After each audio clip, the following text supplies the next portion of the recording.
buried within the church records of the Connecticut colony from the year 1647 to 1685.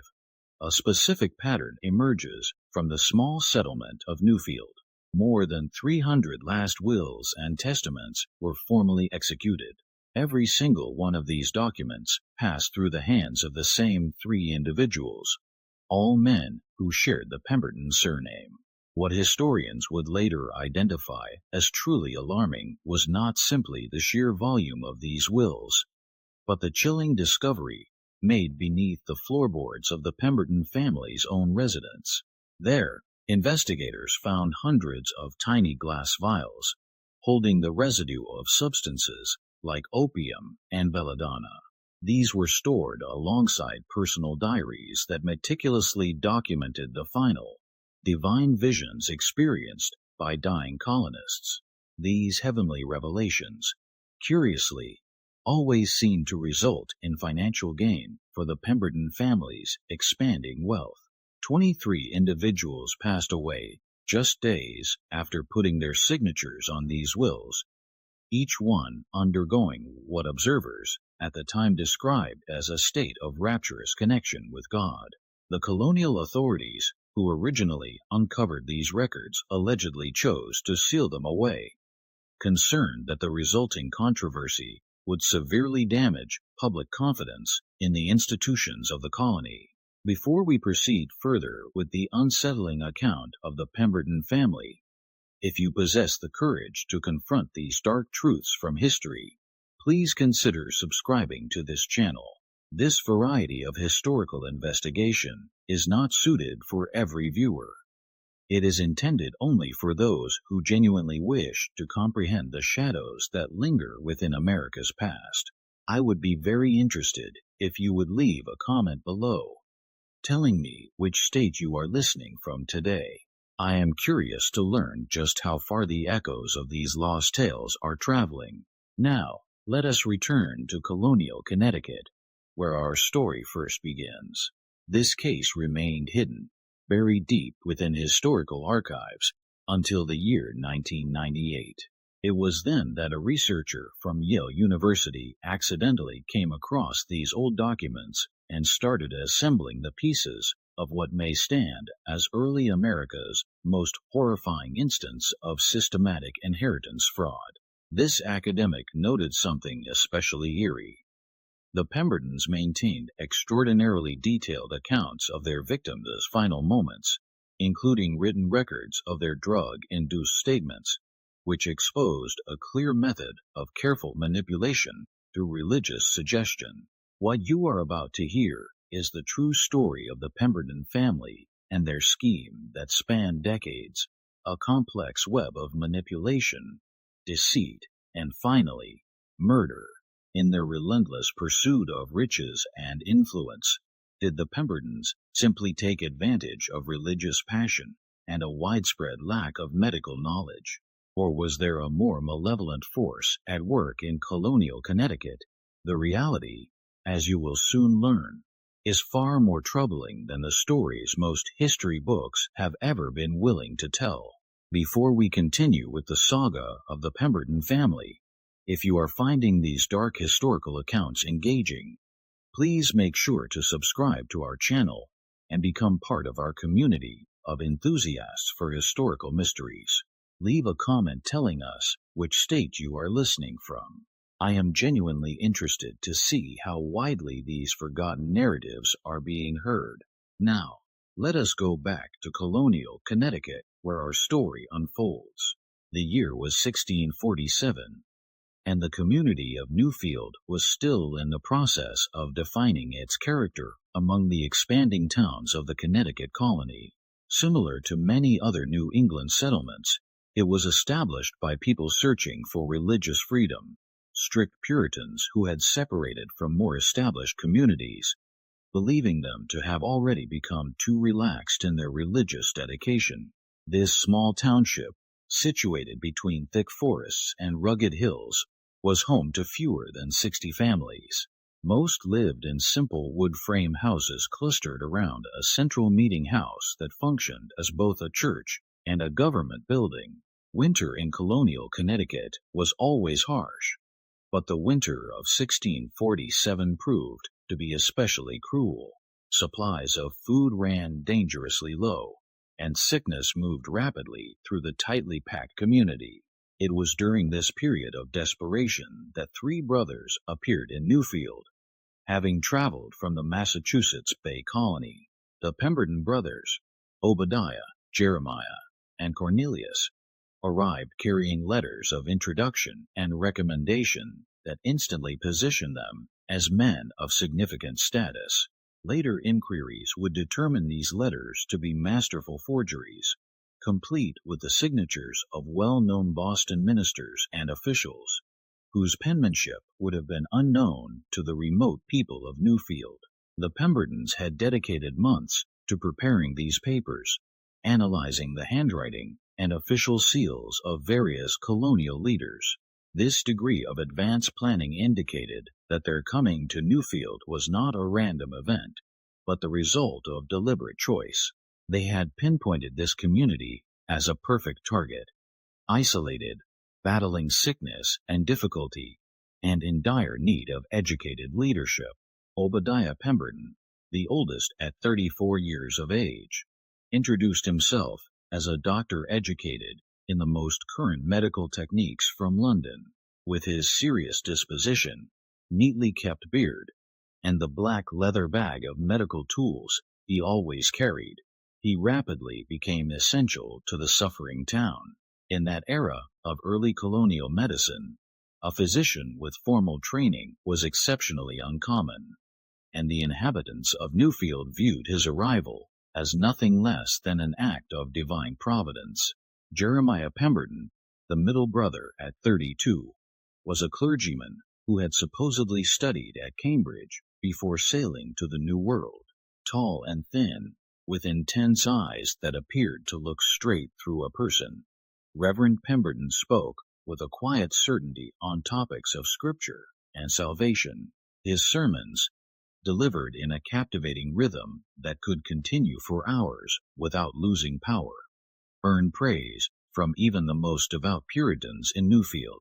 The youngest brother, Cornelius Pemberton, aged 29, presented himself as a man with legal training, knowledgeable about the complexities of colonial law and official documentation.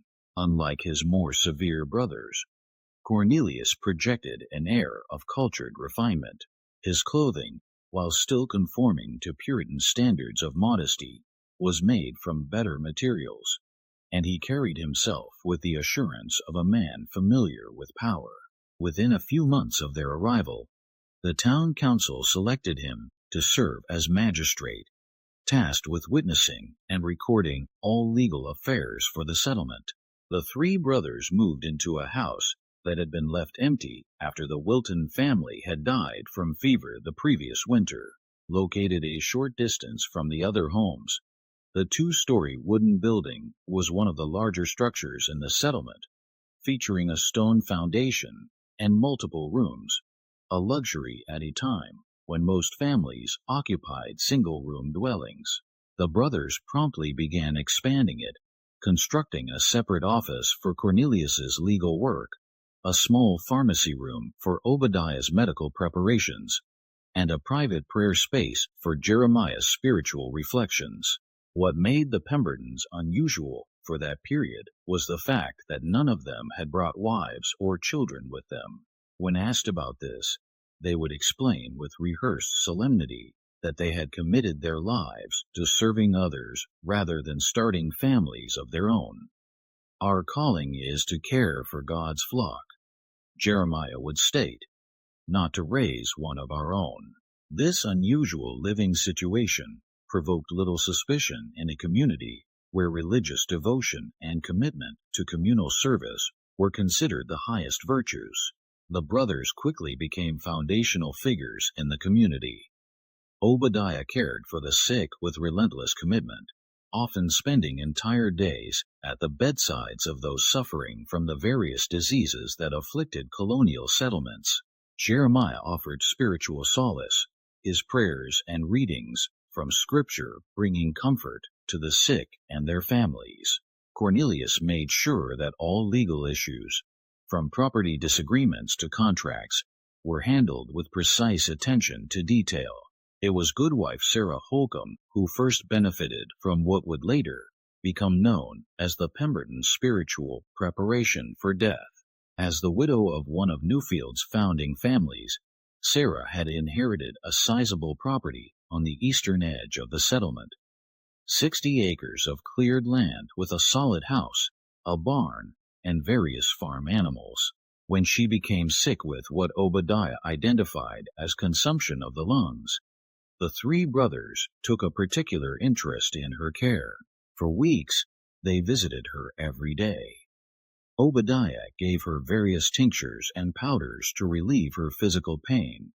Jeremiah read scripture and prayed with her, and Cornelius ensured her worldly matters were properly arranged. The other settlers saw nothing strange in this attention. After all, Sarah was a wealthy widow with no immediate family, and it seemed only right that the community's leaders would see to her comfort in her final days. What the community did not see were the private sessions that took place after everyone else had left. According to the journal later found in the Pemberton home, Sarah Holcomb was the first to receive what Obadiah termed the elixir of divine sight, a brownish liquid given in carefully measured, increasing amounts that induced states of delirium, which the brothers described to others as spiritual ecstasy. The journal contains alarming details about their procedure. The widow requires 15 drops initially, her constitution being weakened by grief and age, Obadiah wrote. Jeremiah shall introduce the concept of divine guidance regarding her property. An entry from 3 days later notes, the widow responds most favorably to mentions of her deceased husband. When the elixir takes effect, Jeremiah need only suggest that her husband awaits her in heaven and wishes to communicate his desires regarding the earthly goods they once shared. She becomes most pliable when shown the family Bible during these episodes. During these carefully managed sessions, Sarah would speak in broken phrases about visions of heaven and divine commands.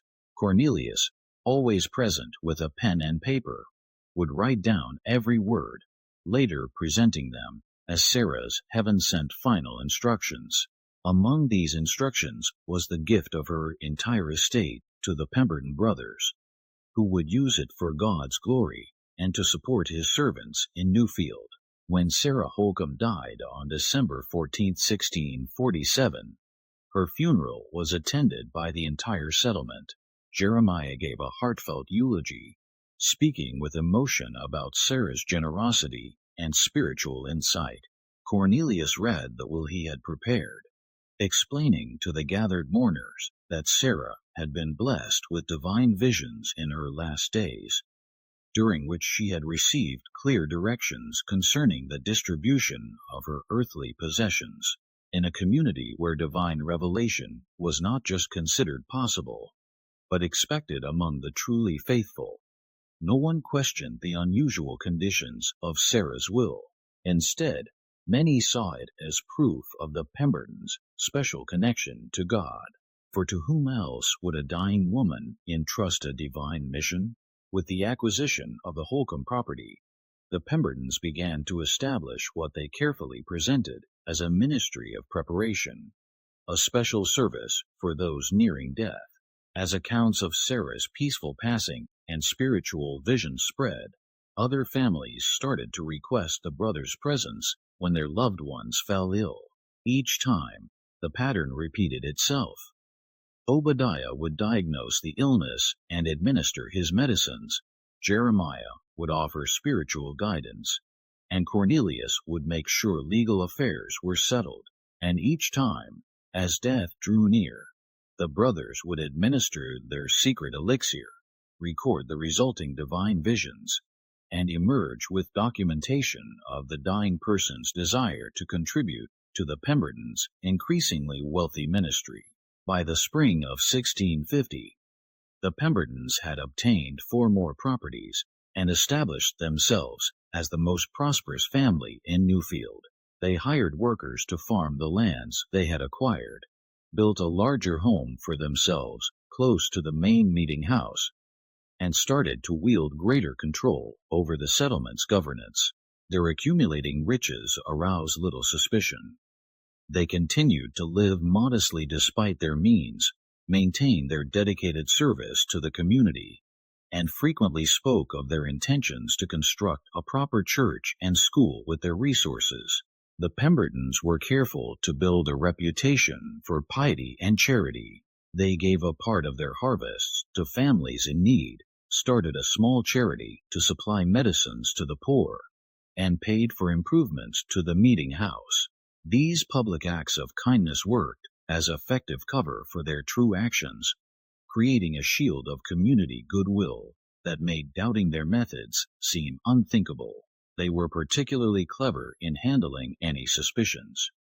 When Goodman William Fletcher, one of the settlement's elders, privately asked Jeremiah about the unusual number of property transfers that benefited the brothers, Jeremiah responded not with defensive anger, but with sorrowful worry.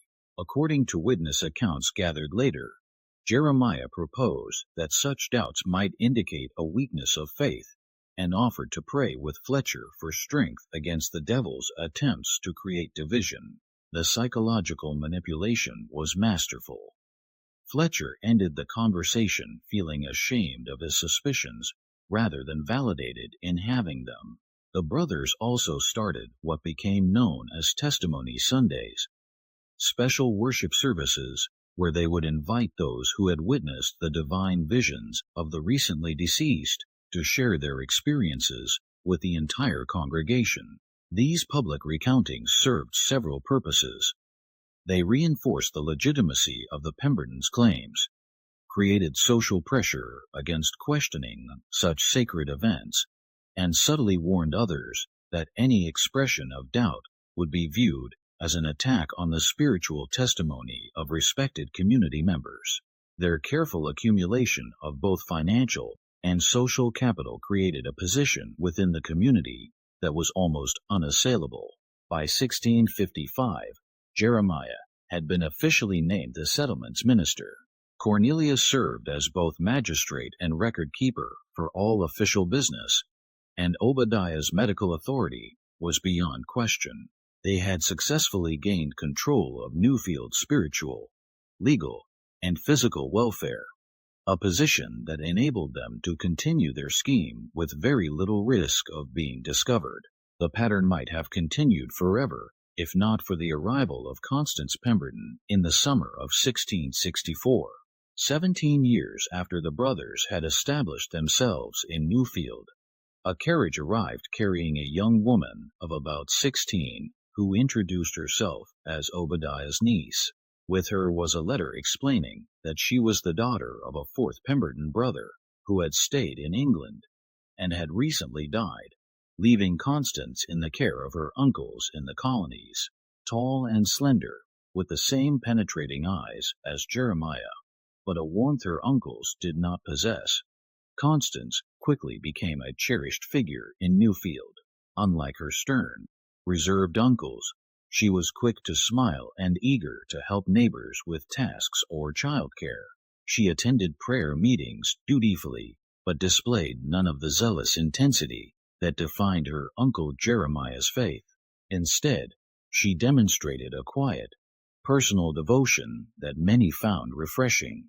Constance's arrival signaled a turning point in the Pemberton story.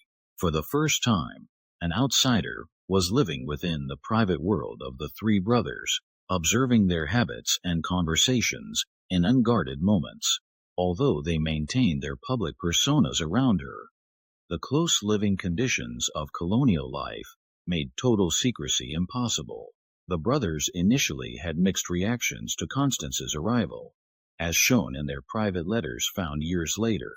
Obadiah saw her as a possible problem, writing to his brothers, "The girl observes too much and asks questions that reveal a dangerous cleverness." Jeremiah, always aware of appearances, Noted that having a young female relative in our household will deflect certain questions about our lack of wives and add to our appearance of familial respectability. Cornelius, the most practical, recognized both the danger and the chance. We must either secure her loyalty absolutely or ensure she has no opportunity to damage our position. Her inheritance from her grandmother presents a substantial opportunity if properly managed. For her part, Constance appears to have been genuinely heartbroken by her father's death, and initially thankful for her uncle's acceptance. Her early letters to a childhood friend in England, discovered in the 1990s in a private collection, describe her uncles as stern but not cruel, and the community of Newfield as pious to an extreme, but welcoming in their own way. According to accounts later assembled, Constance's first suspicions emerged about 3 months after her arrival when she found a hidden compartment in Obadiah's medicine chest while cleaning his study. Inside were vials containing substances different from those he used in his normal practice, labeled in a code she could not decipher. When she asked about it, Obadiah sharply scolded her for prying and warned her never to touch his special medicines, explaining they were dangerous compounds for research purposes only. The event might have faded from memory had Constance not witnessed what happened at the Thatcher farm the next month. Thomas Thatcher, one of the settlement's more successful farmers, had fallen ill with a fever that Obadiah declared was probably fatal. As was now the custom, the 3 brothers attended to him in his final days. Constance, who had gone with them to help look after the Thatcher children, watched through a partly open door as Obadiah gave him a dark liquid that was not among his regular medicines. Within an hour, Thomas Thatcher began speaking in broken sentences about angels and divine messengers, his eyes wide but unfocused. Cornelius, sitting by the bed with paper and pen, wrote down every word, sometimes asking leading questions like, "And does the Lord show you who should tend to your northern fields, Thomas? Or has he revealed who should receive the mill you built last spring?" Troubled by what she had seen, but unsure of its full meaning, Constance began to watch her uncle's activities more closely. She noticed patterns, how they chose which dying individuals received their special attention, focusing mainly on those with significant property and few direct heirs. How Obadiah would carefully measure the dosage of his spiritual elixir based on the subject's size and health.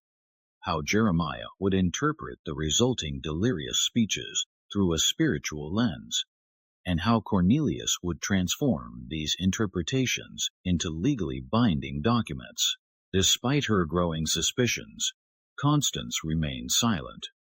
As an orphaned young woman in colonial New England, her situation was insecure. Her uncles provided her with shelter, food, and a respected place in the community. To speak against them, especially without solid proof, would not only risk her security, but could also be dismissed as female hysteria or, worse, as evidence of a troubled spirit needing correction. Instead, she began her own cautious investigation, writing down dates and names in a small journal she kept hidden under a loose floorboard in her room. She volunteered to help Cornelius organize his papers, giving her access to the growing collection of wills and property transfers that had benefited her uncles over the years. She assisted Obadiah in his pharmacy, learning to identify the preparations he made only for certain patients, and she listened carefully during Jeremiah's private talks, collecting pieces of information about their methods and intentions. The turning point arrived in the winter of 1665, 18 months after she had come to Newfield. A severe snowstorm had trapped the household for several days, and the brothers had left to answer an urgent call to a dying elder despite the weather, leaving Constance alone in the house. Seizing the opportunity, she conducted a thorough search of the home, concentrating on areas the brothers kept locked. In the cellar, behind a false wall hidden by stacked firewood, Constance discovered a hidden room containing the proof of her uncle's activities. Shelves lined with vials and jars of various substances covered one wall. Another wall held stacks of journals dating back to their arrival in Newfield, detailing with clinical precision the treatments given to dozens of dying colonists and the resulting visions that had enriched the Pemberton brothers. The hidden chamber revealed a laboratory far more advanced than anything that should have existed in colonial New England. Glass distillation equipment, botanical specimens preserved in alcohol, and carefully labeled containers of raw materials showed that Obadiah's medical knowledge went far beyond the basic practices of frontier doctors. Among the equipment were several items that later historians would identify as having been stolen from university collections in England, suggesting that the Pembertons' criminal activities began before they came to the colonies. Most disturbing to Constance must have been the cabinet containing personal items of previous victims: locks of hair, pieces of clothing, personal jewelry, and other small objects, each labeled with a name and a date. These were not just trophies. According to Obadiah's notes, they were materials used to create personalized treatments that would resonate with each victim's bodily humors.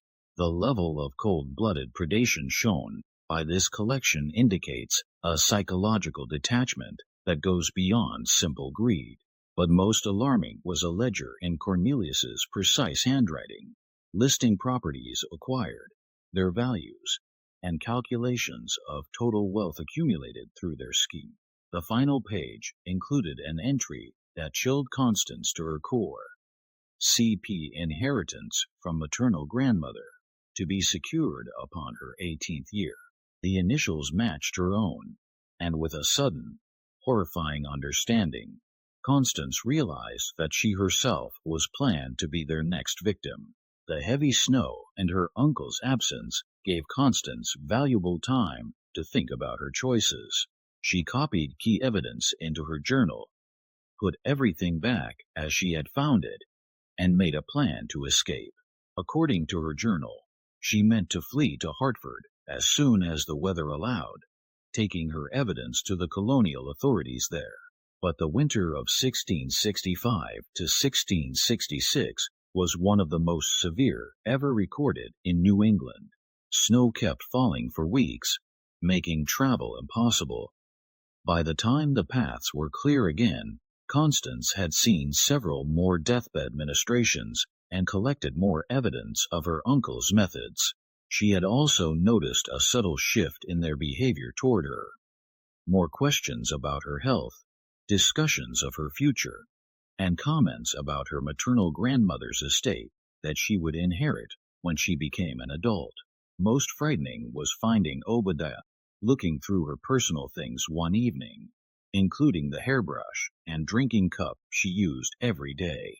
When she asked him about it, he said he was worried she might be showing early signs of the melancholy that had affected her father and wanted to prepare preventative treatments.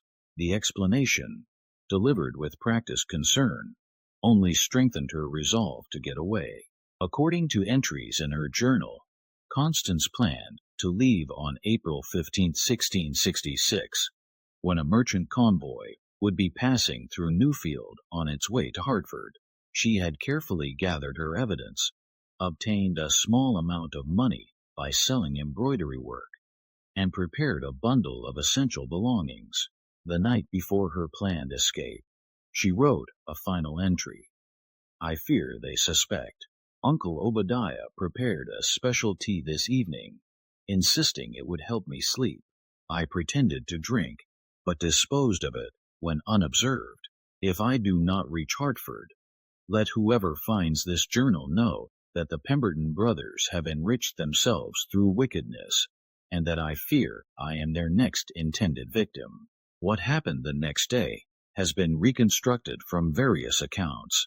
Constance was seen early in the morning near the village center, presumably waiting for the merchant convoy. Jeremiah Pemberton found her there, and, according to witnesses, engaged her in serious conversation before leading her back toward their home. By midday, Obadiah was asking neighbors to help search for his niece, who he claimed had wandered off in a confused state caused by a fever. Several witnesses later recalled that Constance had appeared completely clear-headed during her brief appearance in the village square. Martha Gower, the blacksmith's wife, reported that Constance had asked her about the expected arrival time of the merchants and had seemed clear-eyed and steady. This contradicted Obadiah's claim that she had been feverish and confused that morning. John Pratt, a village elder who encountered Constance with Jeremiah, later stated that while she had seemed troubled in spirit, there was no sign of physical illness. He remembered with particular clarity that when he asked if she was well, Jeremiah had quickly answered for her, saying that the girl suffers from womanly humors that affect her reason. The brothers organized the search parties with strategic efficiency, directing different groups to search areas far from their property, while Cornelius stayed at home to receive news of any sightings. This arrangement guaranteed that for several crucial hours, no one approached the Pemberton home except the brothers themselves. What took place during this time remains a matter of speculation, but entries in Obadiah's medical journal, recovered later, suggest that Constance had been forcibly given the same elixir used on their other victims, though in a much stronger dose meant to be fatal rather than just disorienting. The search continued for 3 days before Constance's body was found in the woods almost a mile from the Pemberton home. Obadiah declared that she had succumbed to the same melancholy that had taken her father, wandering into the wilderness in her delirium despite his efforts to treat her condition. Jeremiah led the community in a solemn funeral, speaking emotionally about the tragedy of a young life ended too soon and the mysterious ways of God's will. The matter might have ended there. Another sad death in a time when early death was common, had it not been for goodwife Rebecca Wilson, who had been helping in the Pemberton household with cleaning duties. While cleaning Constance's room after the funeral, Rebecca discovered the loose floorboard and the journal hidden beneath it. Unable to read herself, she brought it to her husband, one of the few men in the settlement with some education. Thomas Wilson read enough to be deeply disturbed and, despite the risk to himself, decided to act. Instead of confronting the Pembertons directly, he made a copy of the journal and sent it with a trusted friend traveling to Hartford, addressed to the colonial authorities there. His caution was wise. 2 weeks later, Thomas Wilson suddenly became ill after eating at the Pemberton home, where he had been invited to discuss legal matters. He died within days, experiencing what witnesses described as terrible visions and ravings that Jeremiah solemnly interpreted as evidence of a guilty conscience being judged by God. In Hartford, Constance's journal prompted an investigation conducted with careful discretion. Officials were cautious about making accusations against men of the Pembertons' standing without undeniable proof, especially given the religious nature of the community and the brothers' reputation for piety. The investigation moved slowly, collecting testimonies from former residents of Newfield who had moved to other settlements, and comparing the unusual pattern of inheritance that had benefited the Pembertons over nearly 20 years.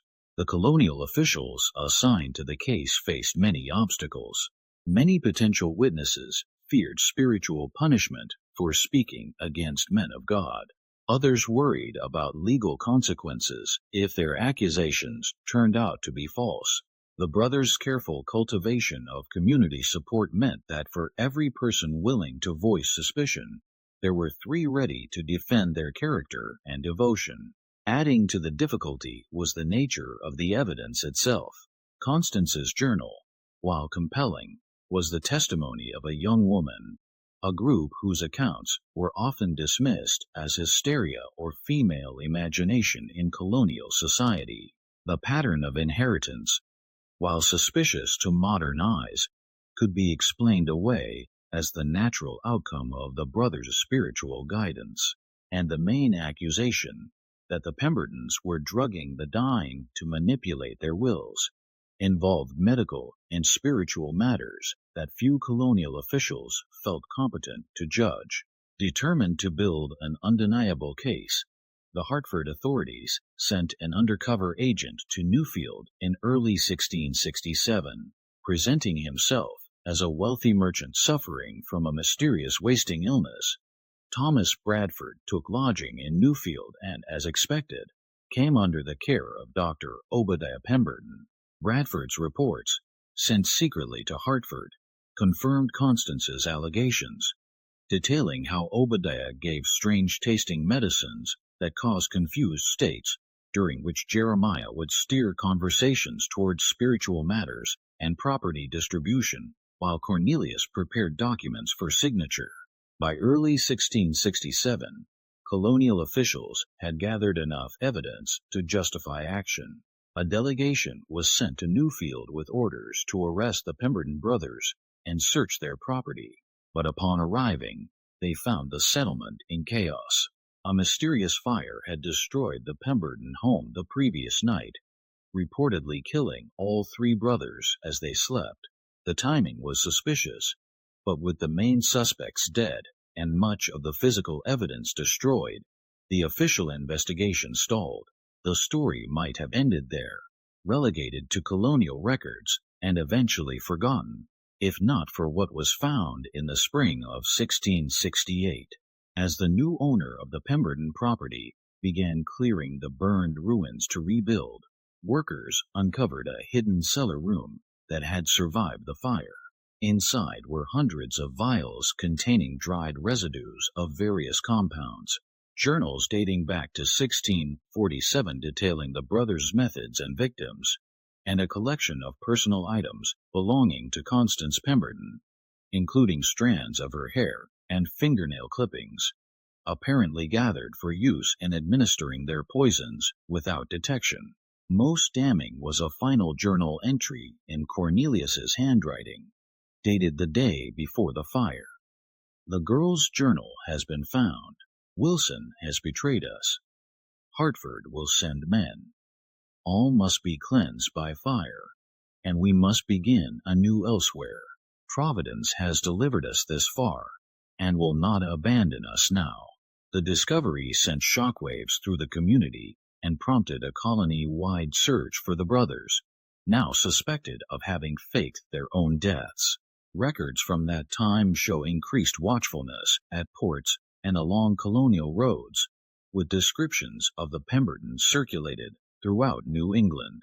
But despite these efforts, no confirmed sighting of the brothers was ever recorded.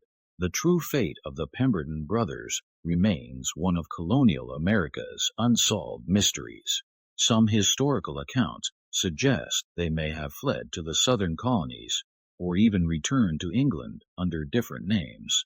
Others propose more ordinary explanations, that they did indeed die in the fire, perhaps by accident while trying to destroy evidence, or that they were secretly captured and executed without public record to avoid a scandal that might undermine religious authority in the colonies.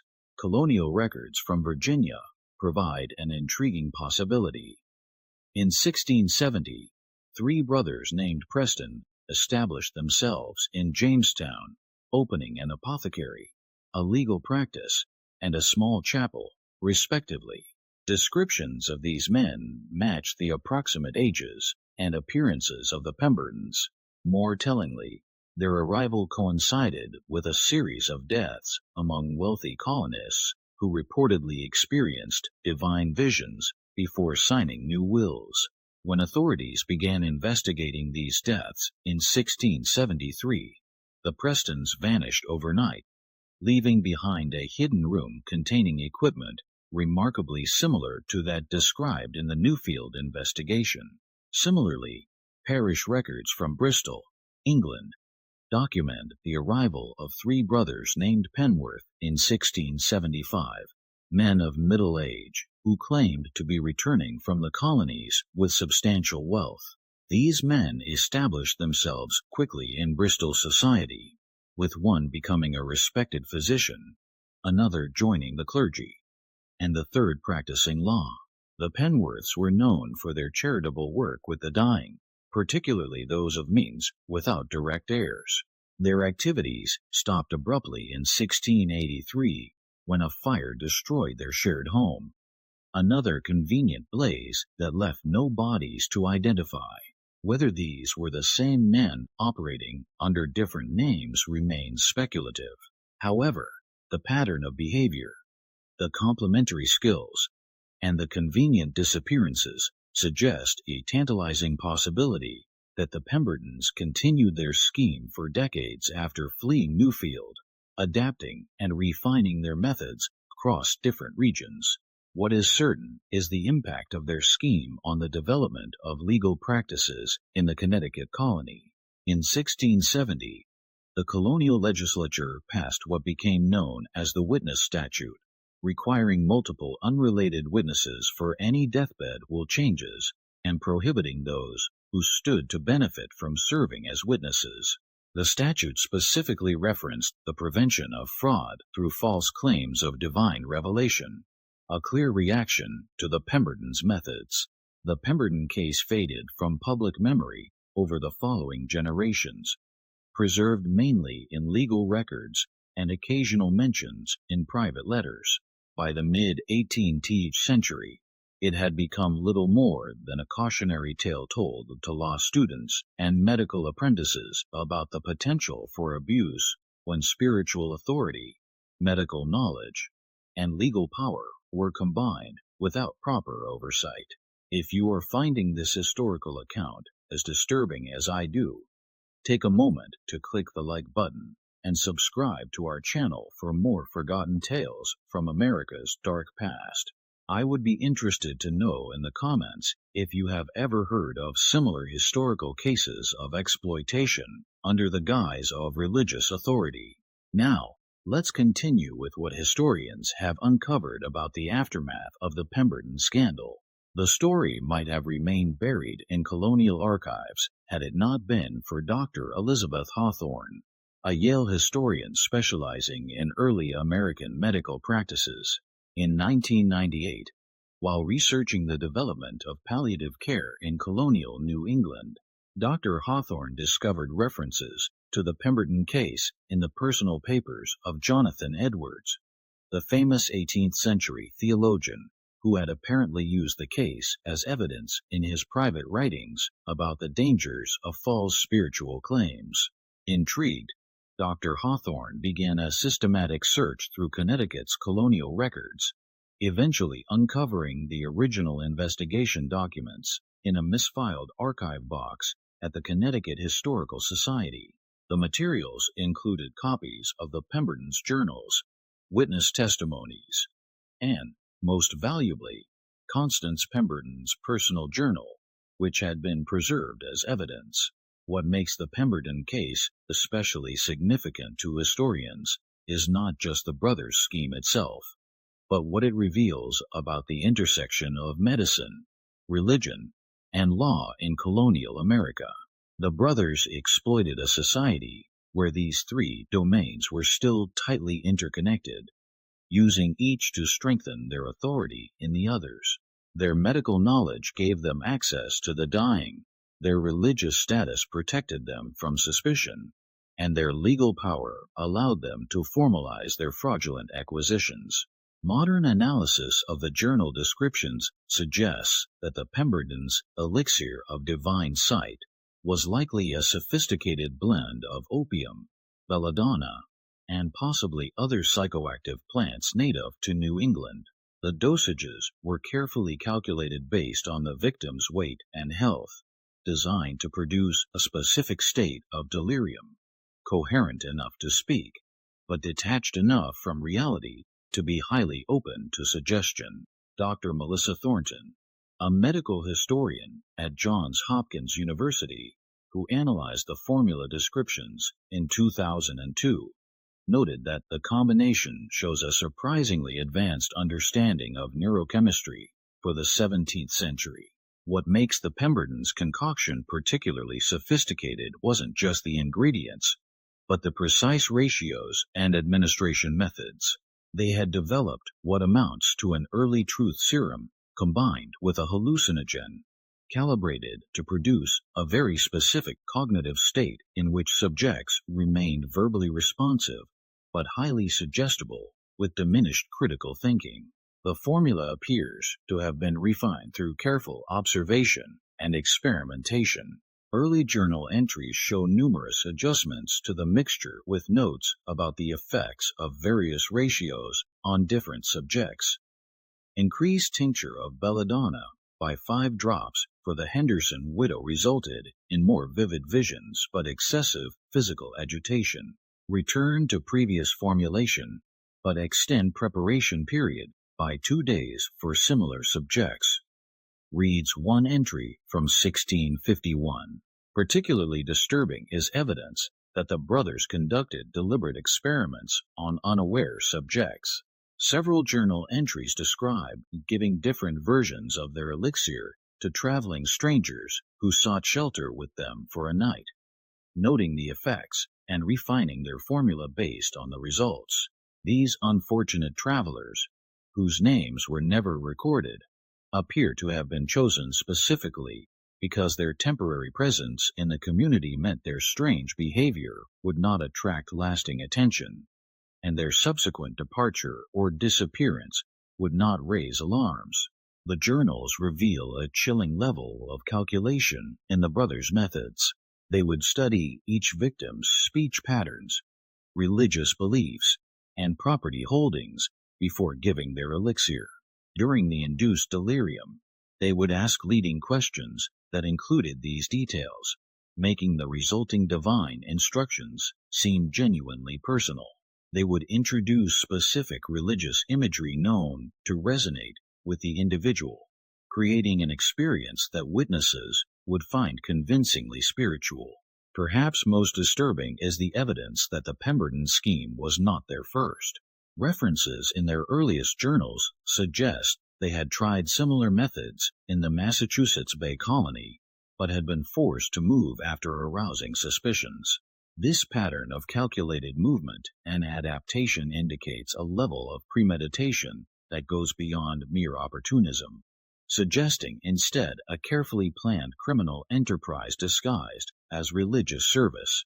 The case of the Pemberton brothers serves as a dark reminder of how authority, particularly when clothed in the cloak of religion, can be manipulated for personal gain. In a society where questioning religious experience was itself considered potentially sinful, the brothers created a nearly perfect system of exploitation, targeting the most vulnerable members of society at their most vulnerable moments.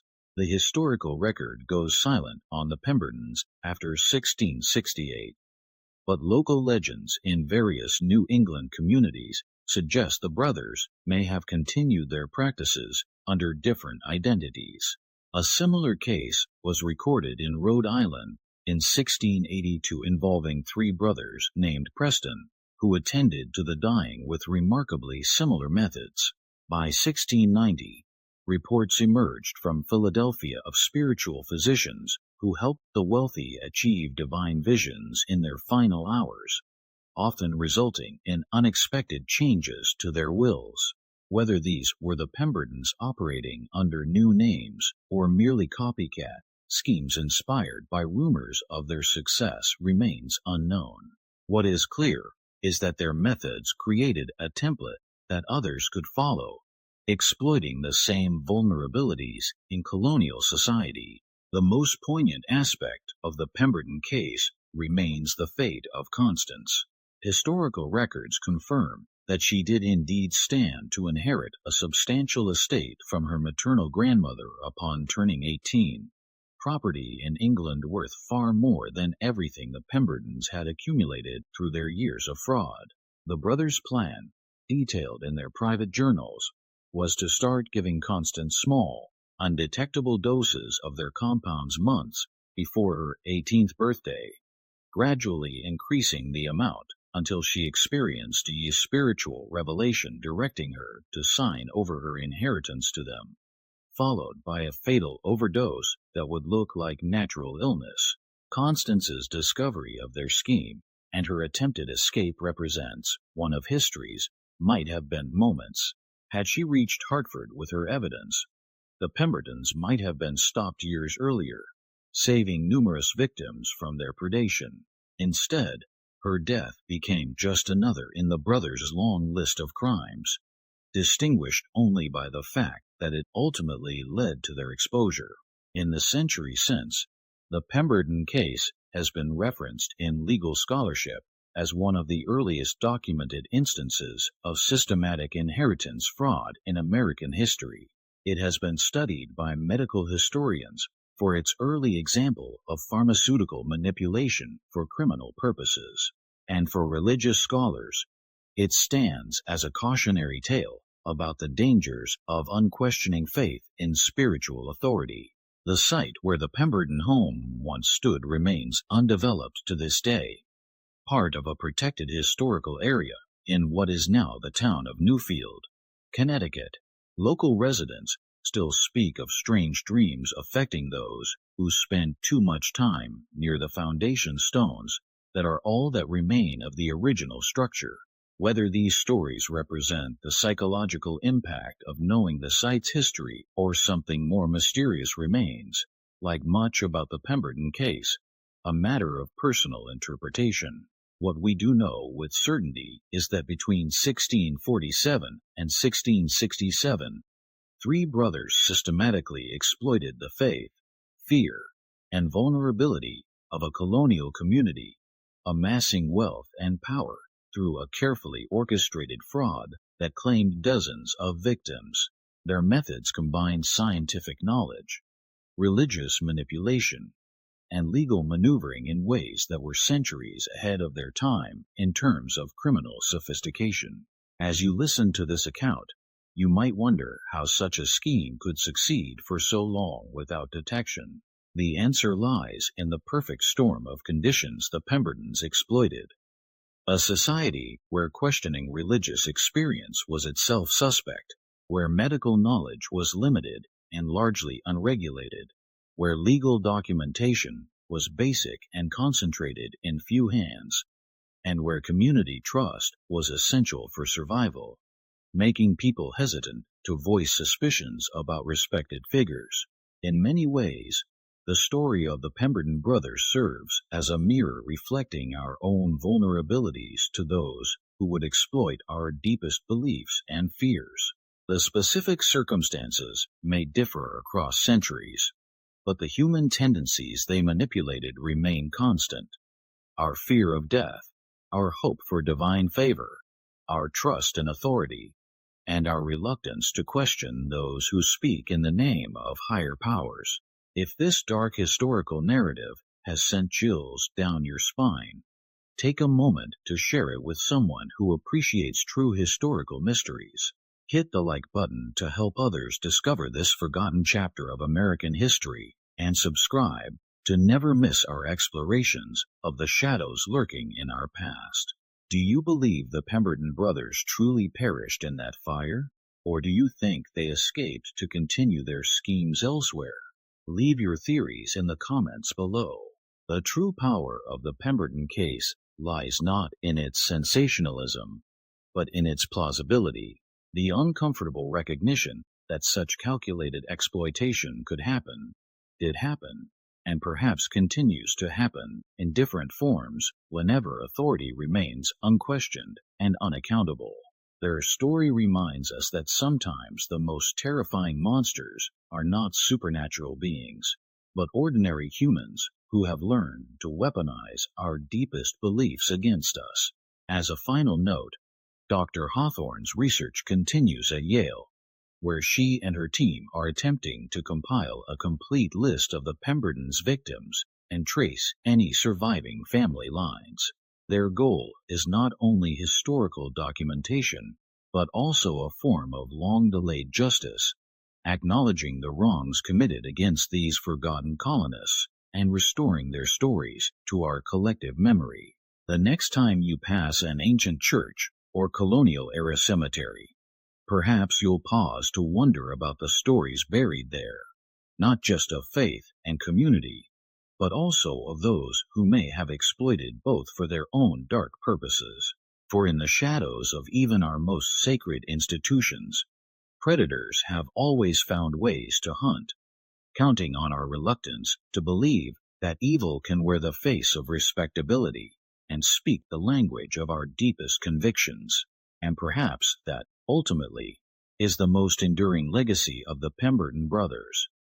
Not the wealth they accumulated, or even the lives they took, but the uncomfortable question they force us to confront across the centuries. In whom do we place our trust, and what evidence do we require before questioning that trust, even in our most vulnerable moments? This mystery shows us the dangerous intersection of authority, vulnerability, and blind faith. What do you think of this story? Do you believe everything was revealed about the Pemberton's fate? Leave your comment below. If you enjoyed this tale and want more horror stories like this, subscribe, hit the notification bell, and share with someone who loves mysteries. See you in the next